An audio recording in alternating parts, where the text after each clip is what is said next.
जय हिंद साथियों, मैं विपिन कुमार आपके अपने चैनल नंगला उमराय स्टडी पॉइंट में हार्दिक स्वागत करता हूं। जैसा कि आप सभी लोग जानते हैं, हमारे इस यूट्यूब चैनल पर उत्तर प्रदेश पुलिस कांस्टेबल री एग्ज़ाम के लिए लगातार क्लासेस चल रही हैं, जिसमें आज हमारी हिंदी की ये 23वीं क्लास होने जा रही है, जिसका टॉपिक है प्रमुख रचनाएं। इससे पहले मैंने एक वीडियो प्रमुख रचनाओं का अपलोड कर दिया है। जिन साथियों ने नहीं देखा है, हमारे यूट्यूब चैनल पर जाकर के अवश्य देख लें।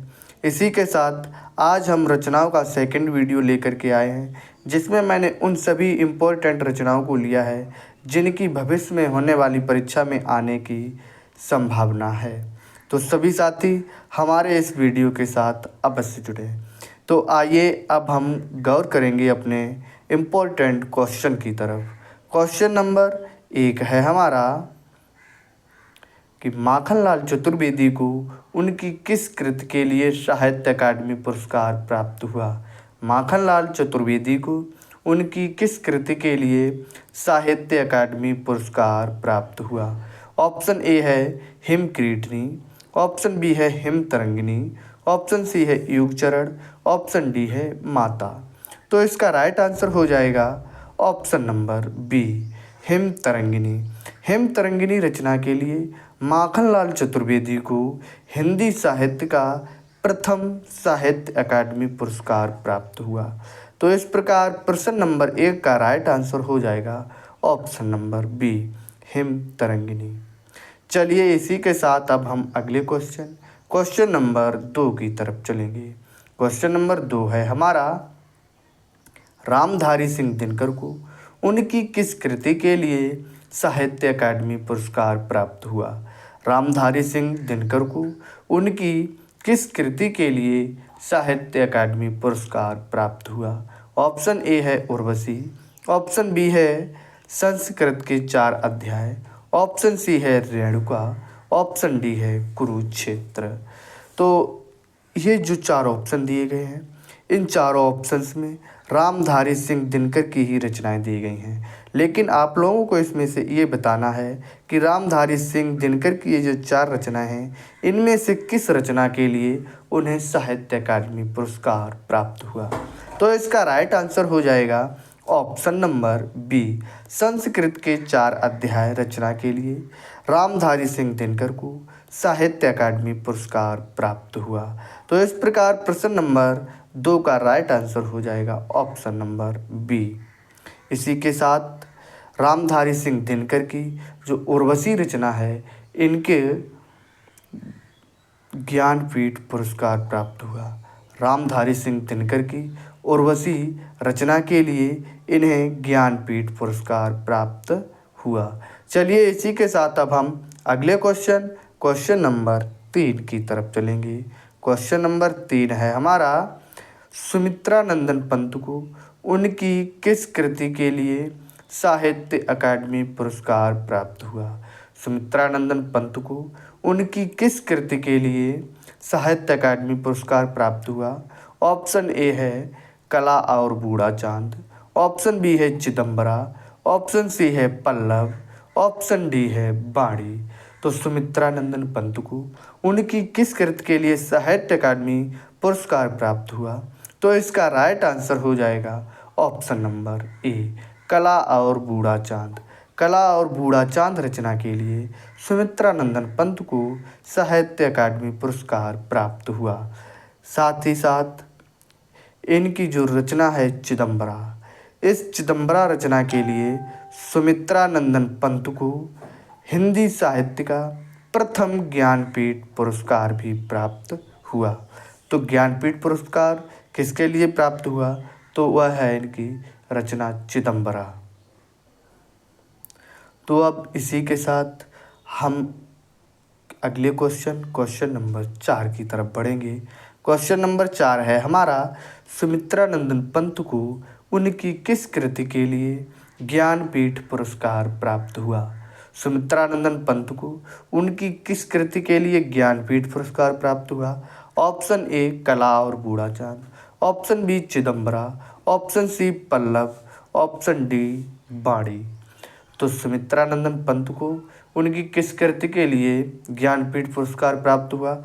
अभी पिछले क्वेश्चन में मैंने बताया कि उनको चिदम्बरा रचना के लिए ज्ञानपीठ पुरस्कार प्राप्त हुआ।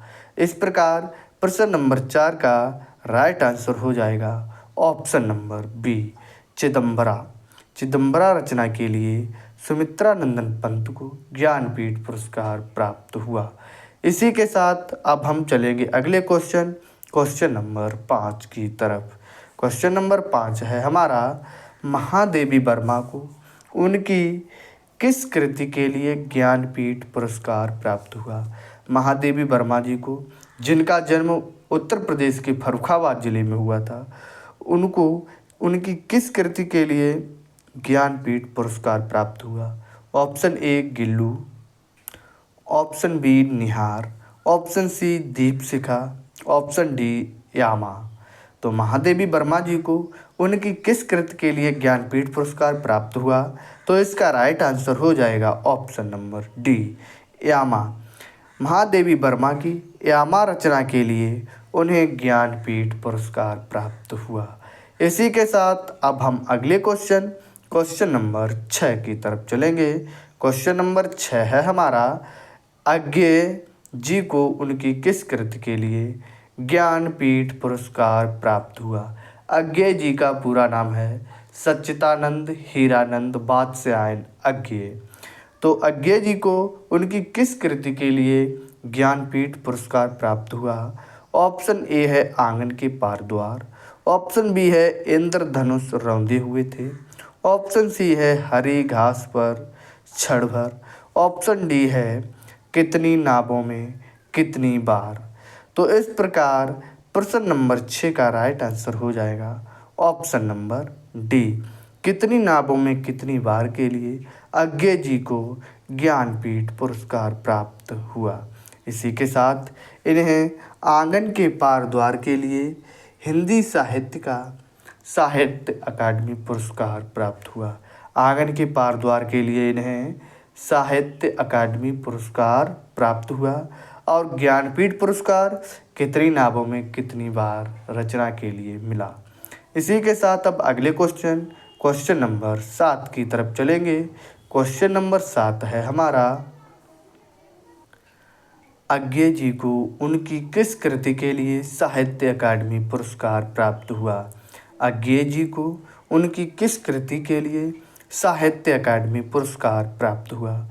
ऑप्शन ए आंगन के पार द्वार, ऑप्शन बी इंद्रधनुष रौंदे हुए थे, ऑप्शन सी हरी घास पर क्षण भर, ऑप्शन डी कितनी नावों में कितनी बार। अभी पिछले क्वेश्चन में मैंने बताया कि अज्ञेय जी को आंगन के पार द्वार रचना के लिए इन्हें साहित्य अकादमी पुरस्कार प्राप्त हुआ। इस प्रकार प्रश्न नंबर 7 का राइट आंसर हो जाएगा option number A. Option number A is right answer. और कितनी नावों में कितनी बार इस रचना के लिए अज्ञेय जी को ज्ञानपीठ पुरस्कार प्राप्त हुआ। चलिए अगले क्वेश्चन नंबर 8 के साथ चलेंगे। क्वेश्चन नंबर 8 है हमारा, राहुल सांकृत्यायन को उनकी किस कृति के लिए साहित्य अकादमी पुरस्कार प्राप्त हुआ। तो सभी साथी लोग हमारे इस वीडियो को अधिक से अधिक लोगों के साथ शेयर जरूर करें, जिससे कि इन इम्पोर्टेंट क्वेश्चनों का लाभ उन सभी विद्यार्थियों के पहुंच जाए जो कि आगामी उत्तर प्रदेश पुलिस की परीक्षा में बैठने के लिए हैं। तो सभी साथी इतना काम जरूर करेंगे।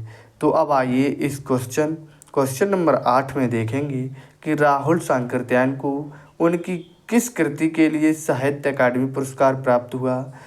ऑप्शन ए मध्य एशिया का इतिहास, ऑप्शन बी मेरी तिब्बत यात्रा, ऑप्शन सी मेरी यूरोप यात्रा, ऑप्शन डी किन्नर के देश में। तो इस प्रकार प्रश्न नंबर 8 का राइट आंसर हो जाएगा option number A, Madhya Asia का इतिहास। मध्य एशिया का इतिहास रचना के लिए राहुल सांकृत्यायन को हिंदी साहित्य का साहित्य अकादमी पुरस्कार प्राप्त हुआ। और मेरी तिब्बत यात्रा, मेरी यूरोप यात्रा, किन्नर के देश में, ये सभी रचनाएं राहुल सांकृत्यायन जी की ही हैं। चलिए अगले क्वेश्चन नंबर 9 की तरफ चलेंगे। क्वेश्चन नंबर 9 है हमारा, धर्मवीर भारती को उनकी किस कृति के लिए व्यास सम्मान प्राप्त हुआ? धर्मवीर भारती जी को उनकी किस कृति के लिए व्यास सम्मान प्राप्त हुआ? ऑप्शन ए, चांद और टूटे हुए लोग। ऑप्शन बी, सपना अभी भी। ऑप्शन सी, अंधा युग। ऑप्शन डी, ठेले पर हिमालय। तो धर्मवीर भारती को उनकी किस कृति के लिए व्यास सम्मान प्राप्त हुआ? तो इसका राइट आंसर हो जाएगा ऑप्शन नंबर बी, सपना अभी भी रचना के लिए धर्मवीर भारती जी को व्यास सम्मान प्राप्त हुआ। इस प्रकार प्रश्न नंबर 9 का राइट आंसर हो जाएगा option number B.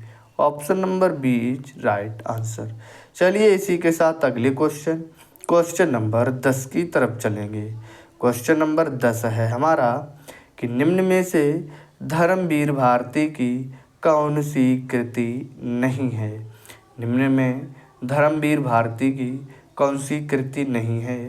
Option A, गुनाहों का देवता। ऑप्शन बी, सूरज का 7वां घोड़ा। ऑप्शन सी, नदी प्यासी थी। ऑप्शन डी, लहरों की राजहंस। तो इन चारों रचनाओं में से ऐसी कौन सी रचना है जो धर्मवीर भारती की रचना नहीं है? तो इसका राइट आंसर हो जाएगा ऑप्शन नंबर डी, लहरों के राजहंस। लहरों के राजहंस रचना के लिए धर्मवीर भारती जी को लहरों के राजहंस जो रचना है, ये रचना धर्मवीर भारती जी की नहीं है। जबकि गुनाहों का देवता, सूरज का 7वां घोड़ा, नदी प्यासी थी, ये तीनों रचनाएं धर्मवीर भारती जी की हैं। तो आप लोग कमेंट बॉक्स में ये बताएंगे कि लहरों के राजहंस किसकी रचना है? लहरों के राजहंस किसकी रचना है? सभी लोग इसका राइट आंसर कमेंट बॉक्स में ज़रूर बताएंगे। चलिए इसी के साथ अब हम अगले क्वेश्चन नंबर 11 की तरफ चलेंगे। क्वेश्चन नंबर 11 है हमारा, निम्न में से कौन सी कृति हरिवंश राय बच्चन की नहीं है? निम्न में कौन सी कृति हरिवंश राय बच्चन की नहीं है? ऑप्शन ए, क्या भूलूं क्या याद करूं। ऑप्शन बी, नीड़ का निर्माण फिर। ऑप्शन सी, आषाढ़ का एक दिन। ऑप्शन डी, रंग बरसे भीगे चुनर वाली। तो इन चारों रचनाओं में से ऐसी कौन सी रचना है जो हरिवंश राय बच्चन जी की रचना नहीं है? तो इसका राइट आंसर हो जाएगा ऑप्शन नंबर सी, आषाढ़ का एक दिन। आषाढ़ का एक दिन रचना जो है, यह हरिवंश राय बच्चन जी की रचना नहीं है। तो ये रचना किसकी है? आषाढ़ का एक दिन रचना है मोहन राकेश जी की।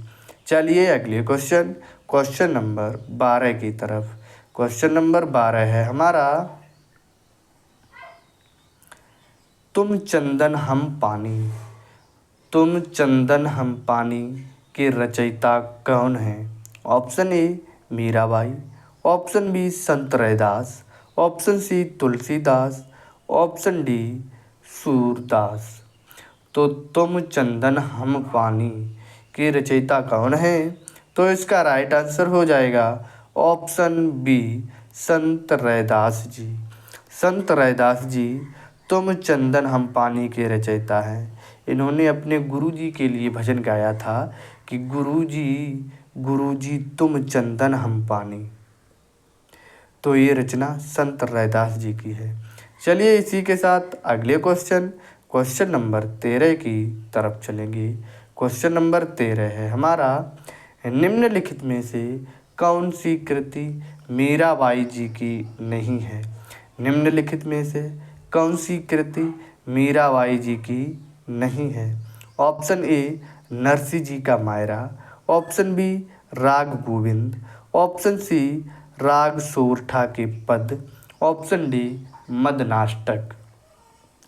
तो इन चार ऑप्शंस में से ऐसी कौन सी रचना है जो मीराबाई जी की रचना नहीं है? तो इसका राइट आंसर हो जाएगा ऑप्शन नंबर डी, मदनाष्टक रचना जो है यह मीराबाई की रचना नहीं है। जबकि नरसिंह जी का मायरा, राग गोविंद, राग सोरठा के पद, ये तीनों रचनाएं मीराबाई जी की ही हैं।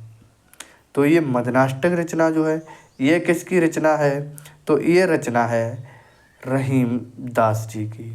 तो इस प्रकार प्रश्न नंबर 13 का राइट आंसर हो जाएगा ऑप्शन नंबर डी।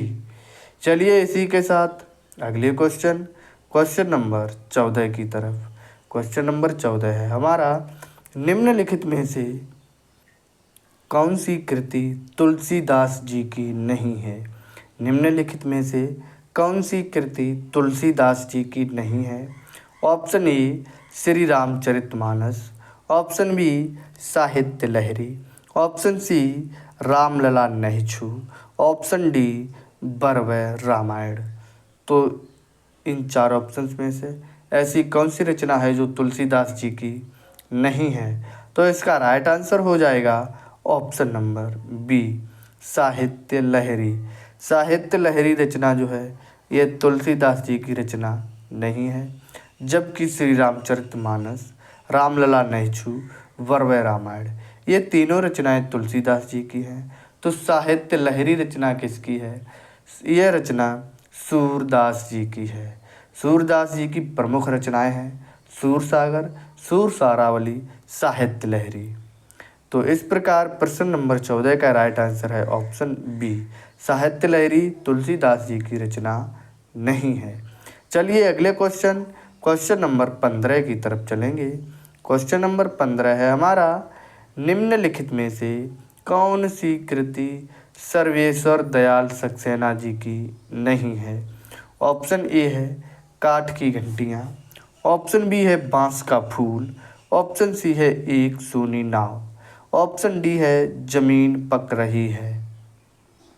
तो इन चार ऑप्शंस में से ऐसी कौन सी रचना है जो सर्वेश्वर दयाल सक्सेना जी की रचना नहीं है? तो इसका राइट आंसर हो जाएगा ऑप्शन नंबर डी जमीन पक रही है। जमीन पक रही है रचना के रचनाकार हैं केदारनाथ सिंह। जबकि काठ की घंटियाँ, बांस का फूल, एक सूनी नाव ये तीनों रचनाओं के रचनाकार हैं सर्वेश्वर दयाल सक्सेना जी। इस प्रकार प्रश्न नंबर 15 का राइट आंसर हो जाएगा ऑप्शन नंबर डी। चलिए इसी के साथ अब अगले क्वेश्चन नंबर 16 की तरफ चलेंगे। क्वेश्चन नंबर 16 है हमारा, निम्नलिखित में से कौन सी कृति नरोत्तम दास जी की नहीं है? निम्नलिखित में से कौन सी कृति नरोत्तम दास जी की नहीं है? Option A Sudama Charit, option B Dhruv Charit, option C Kavya Manjusha, option D विचार माला। तो इनमें से कौन सी कृति नरोत्तम दास जी की नहीं है? तो इसका राइट आंसर हो जाएगा ऑप्शन नंबर सी काव्य मंजूषा। काव्य मंजूषा रचना जो है यह नरोत्तम दास जी की नहीं है। तो काव्य मंजूषा किस लेखक की रचना है? तो काव्य मंजूषा के रचनाकार हैं महावीर प्रसाद द्विवेदी जी। जबकि सुदामा चरित्र, ध्रुव चरित्र और विचारमाला इन तीनों रचनाओं के रचनाकार हैं नरोत्तम दास जी। चलिए अब अगले क्वेश्चन नंबर 17 की तरफ चलेंगे। क्वेश्चन नंबर 17 है हमारा, निम्नलिखित में से कौन सी कृति केशव दास की नहीं है? कौन सी कृति केशव दास जी की नहीं है? ऑप्शन ए रामचंद्र का, ऑप्शन बी रसिक प्रिया, ऑप्शन सी कवि प्रिया, ऑप्शन डी सुमन। तो इन कृतियों में से कौन सी कृति केशव दास जी की नहीं है? तो इसका राइट आंसर हो जाएगा ऑप्शन नंबर डी सुमन रचना जो है ये केशव दास जी की नहीं है। जबकि रामचंद्र का, रसिक प्रिया और कवि प्रिया ये तीनों रचनाएं केशव दास जी की हैं। चलिए अब अगले क्वेश्चन नंबर 18 की तरफ चलेंगे। क्वेश्चन नंबर 18 है हमारा,